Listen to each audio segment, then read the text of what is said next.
안녕하세요. 레버리지 랜드에 오신 것을 환영합니다. 2022년 12월 7일 수요일 오늘의 증시 날씨.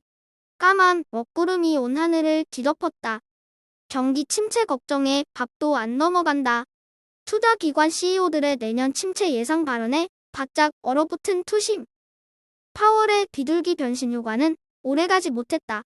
최근 예상보다 강한 고용지표로 인해 긴축이 더 오래 지속될 것이라는 예상이 경기 침체 걱정으로 이어지며 시장이 안절부절 못하고 있다.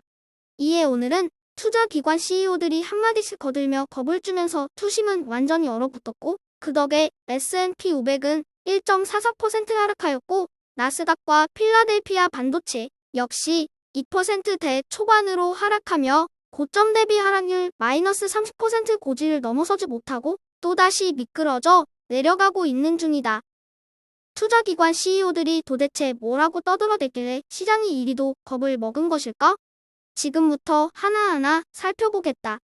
지난 6월 허리케인 발언으로 물의를 일으켰던 JP 모간의 CEO인 제이미 다이먼은 5% 금리로는 인플레이션을 잡기에 충분하지 않다며 고강도 금리 인상 여파로 내년에 최소한 완만한 침체에서 시작해서 강한 경기 침체까지 유발될 가능성도 배제할 수 없다며 암울한 2023년을 예고했다.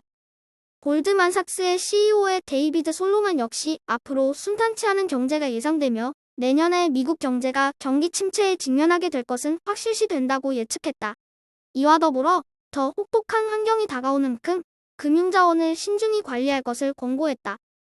마지막으로 뱅크 오브 아메리카의 CEO인 브라이언 모이니해는 내년에 3분기 연속 역성장 가능성을 언급하며 아직 소비는 괜찮지만 지출 둔화는 시작되었다며 내년 경기 침체를 확정적으로 내다봤다.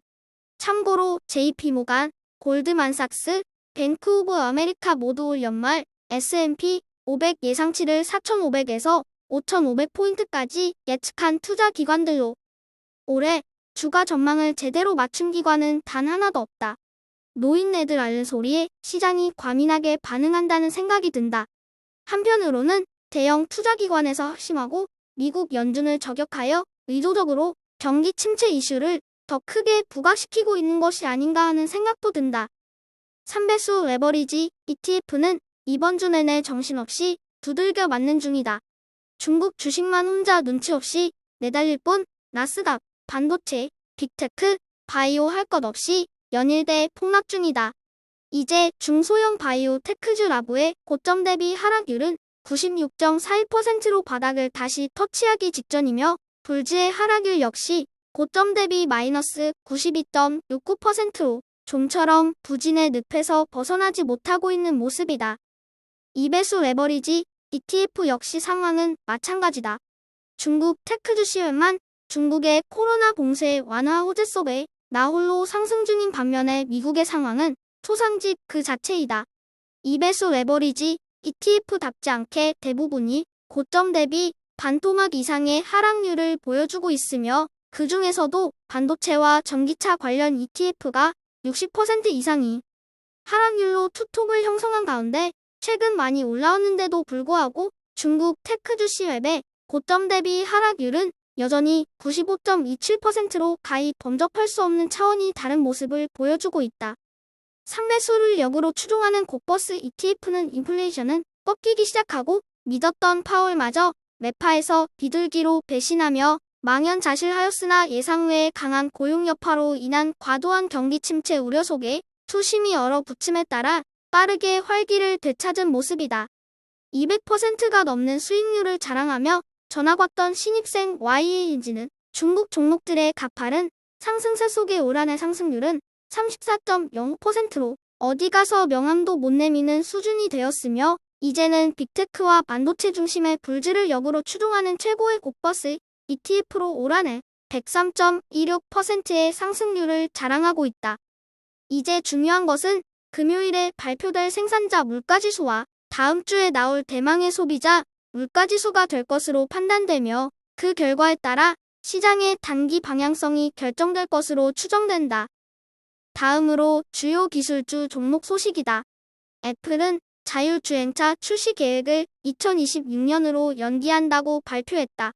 메타는 오늘 하루 악재 소식이 연달아 터져나왔는데 유럽연합과 아일랜드 당국에서 메타의 타켓 광고에 대한 조사에 착수했다는 뉴스와 함께 감시위원회로부터 불공정한 VIP 콘텐츠 플랫폼을 발견했다는 소식까지 더해지며 주가 하락을 부추겼다. 반면에 빅테크 기업들의 유럽 내 반독점 소송이 끊이지 않고 있는 가운데 하지만 아마존은 EU와 반독점 조사 관련한 합의에 도달했다는 긍정적인 소식도 전해졌다. 다음으로 불즈 ETF 내 개별 종목들의 오늘 하루 성적표이다. 보는 바와 같이 어제에 이어 오늘도 전 종목 피바다다. 특히나 타겟 광고와 관련한 악재가 발생한 메타가 6.79% 폭락하며 가장 큰 하락을 보였고 주요 빅테크 기업들도 그 영향을 받으며 2%대로 골고루 내려앉은 모습이다. 반도체 역시 엔비디아와 AMD를 중심으로 비교적 큰 폭으로 하락 마감하며 오늘 하루 불즈 ETN의 7.55% 하락을 부추겼다. 오늘의 소개 종목으로 스마트팜 선도 기업인 앱 하비스트이다. 최근 금리 인상 여파 속에 재정이 바닥을 보이고 있다는 부정적인 뉴스가 전해지며 한때 $40를 웃돌던 주가는 무려 97.90% 하락하며 $1 미만으로 대폭락한 상태이다. 켄터키의 본사를 통제 환경농업회사의 하비스트는 최근 재무보고서에서 2023년 1분기까지 운영을 계속할 수 있는 자본밖에 없다고 경고한 상태이다. 이 같은 상황은 비견 앱 하비스트만의 문제는 아닐 것이라고 생각한다. 기준금리가 올라가고 신용이 낮은 회사는 고금리에 자금을 빌릴 수밖에 없으며 10%가 넘는 고금리는 중견기업은 물론이고 심지어 대기업마저도 버티기 힘든 상황임이 분명하다. 잠재적 인수자를 이야기하고 있는 상황인데 과연 살아남을 것인지 인수당할 것인지 아니면 파산할 것인지 앱 하비스트에게는 이제 운명의 몇 개월이 남아있다.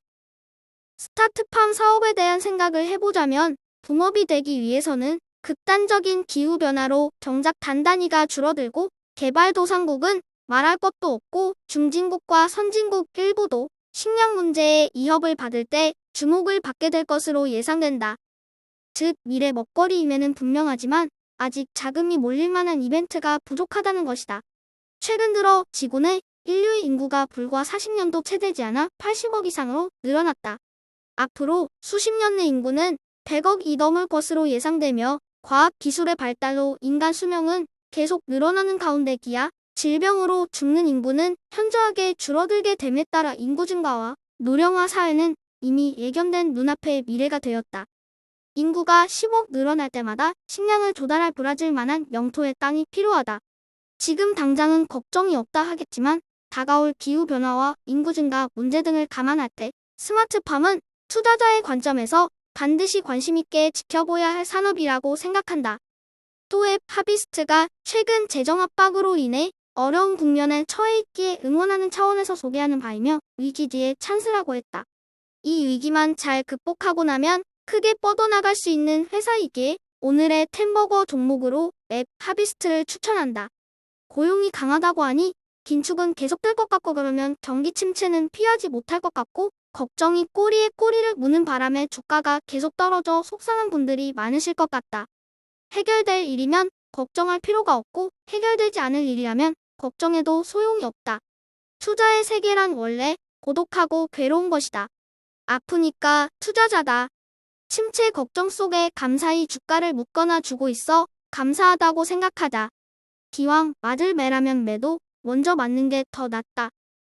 저의 주린이 일기는 내일도 계속됩니다. 영상이 도움이 되셨다면 구독, 좋아요, 알림 설정 부탁드려요. 감사합니다. 모두 부자 되세요.